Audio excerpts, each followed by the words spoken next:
the process of gentrification, that means that what was yesterday has now improved, or we could look at it that what was yesterday has now got to this, has arrived at the stage of development for some, but not development for all, because I saw in your writing, you indicate about the haves and the have-nots. Mm-hmm. So when we talk about that, tell us about the book itself, Seed Time and Harvest. How did you come up with that title itself? Um, Seed Time and Harvest is it's a book about manifesting, and like I was speaking to you earlier, it's about it was inspired by my grandmother. Um, I grew up in a broken home. I asked my aunt could I move in with her, and she was already taking care of my grandmother. And when I went up there, I was like 19. When I went up there, I was one morning I was sleeping in my bed. My grandmother woke me up, and she said she had breakfast for me, you know. And like I said, my grandmother could cook. She had the eggs and the omelets and the grits. And put the cheese on the plate, and put the grits on top of the cheese, and so I'm eating, and I'm enjoying the breakfast. And but little did I know that she would want me to go out there in that garden in the back, and she planned on working every bit of that food out of me. And so it was out there in that garden with the seed to this book. And the actual title, Seed Time and Harvest, was inspired by Noah when he got off the ark. He made a sacrifice to God in worship. And God said within himself that as long as the earth remained, there was going to be winter, spring, seed time, and harvest. And so it's a book about manifesting. Um, and so that's when you mentioned the haves and the have-nots. That's part of seed time and harvest. That's why I put that dichotomy in there, because of the ones that have and the ones that have not. The have not need to try to figure out how to have, and so it takes that seed in order for you to manifest into whatever that is. And that could be economics, that could be relationship, that could be family, that could be friendship, that could be anything.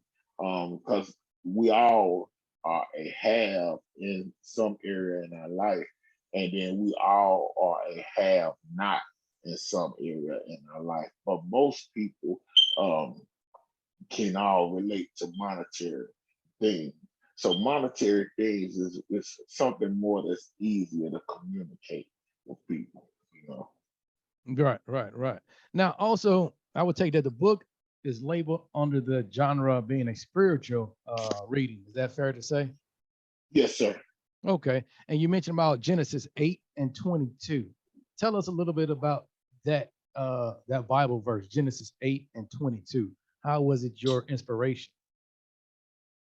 Um, it's it's a new beginning for mankind, and it's like God is a scripture that's saying how from here on out, this is how things gonna go, you know.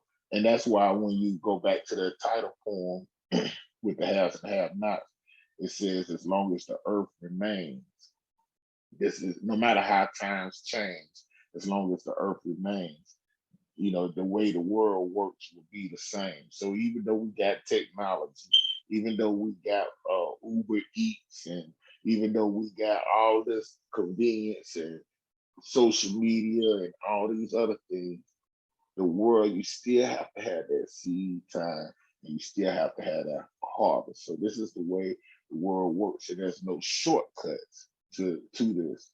You have to go through this process in order to manifest whatever. And in life, you end up going the long way around trying to make the shortcut. You know? And Right. I like just thinking about. I'm just thinking about your profession, your current profession. in the past you were a truck driver. Now you come from humble beginnings, and now you've taken time to do God's number one profession, teaching. And so now you've written a book in order for you to relate to others what's on your heart and on your mind, so others can read it as well to be motivation and inspiration.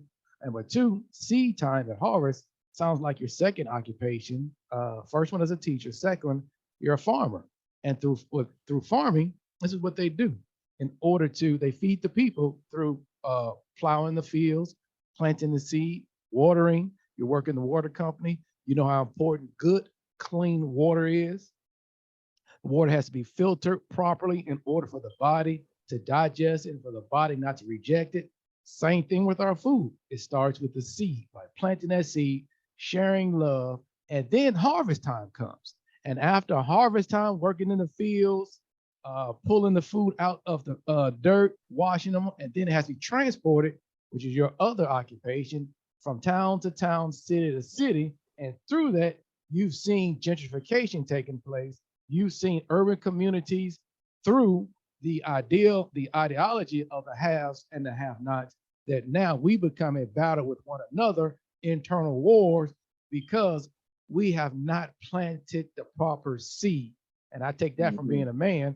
It is my duty to plant the proper seed so my legacy will have not an easier future, but the seed is planted for them not to work as hard, but to continue that process. And I like that. I like that. Do you have your book closed where you can read us one of your poems? Yes, sir. Um, I have a poem about manhood. It's called "Being the Man." Being a You can man? hear being the man. Okay, Can you hear? You can hear me? Oh, okay, right. I I want can. to make sure I'm projecting. Thank you. Um, and the poem goes: Manhood is a journey, and in that journey, there's lots of lesson learning. It's a destination that every male is chasing with desperation, but there's only a few to do any contemplating on the expectations of manhood. Instead, most rather fill their head with plans on being the man. But what they don't understand is that conception was formed from deception. What they see is not reality, it's just their perception.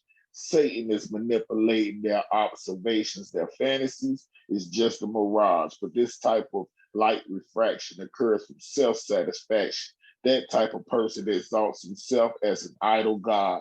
He and he alone sits on the throne of his heart. And it doesn't matter who gets scarred in the process. Watch closely and you'll see lives just falling apart. It started with broken homes, but it won't be long before their life becomes its own because he will reap what he has sown. But a real man has his own because his priority is his responsibility at home. He has no time to be wasted building reputation. A real man will be a man in any situation he's facing. The consequences for every mistake he's making. To him, excuses are useless. He persists until he gets results. And he fights the hardest when his back against the ropes. Manhood is a journey, and it takes ambition to complete the mission. But manhood is not a competition. Some seek to compete all they can, trying to be the man who has the most sex, who cashed the biggest checks. Others use the threat of violence to get respect, but a real man gets his respect by coming correct. His manhood doesn't need a spotlight. He does what's right, even if there's not a spectator in sight. Your manhood can't be validated by being affiliated with any group of people. See you one day are going to have to travel that journey alone. And when you do, it'll let your ego know who really belong on the throne of your heart is God, the perfect role model to follow. His guiding light will bring everything that need to change into plain sight. But until then, things will remain the same. And it's a shame some only aim to get their name clout for some type of fame. But as soon as the responsibility came, they were out. Let me make this clear for every male here who's about to go that route. Please understand that being the man doesn't necessarily make you a man. All right. Well, And thank you for that that's the point. presentation. We appreciate that recital. Now, as I mentioned, Derrick, you're over in North Carolina. Let us know how people can support you by reading the book of. So it's a book of poetry. Is that fair to say? Yes, sir. Okay. Yes, How can sir. they acquire the book?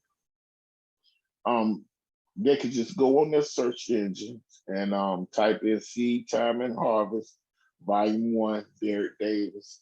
It's on all platforms.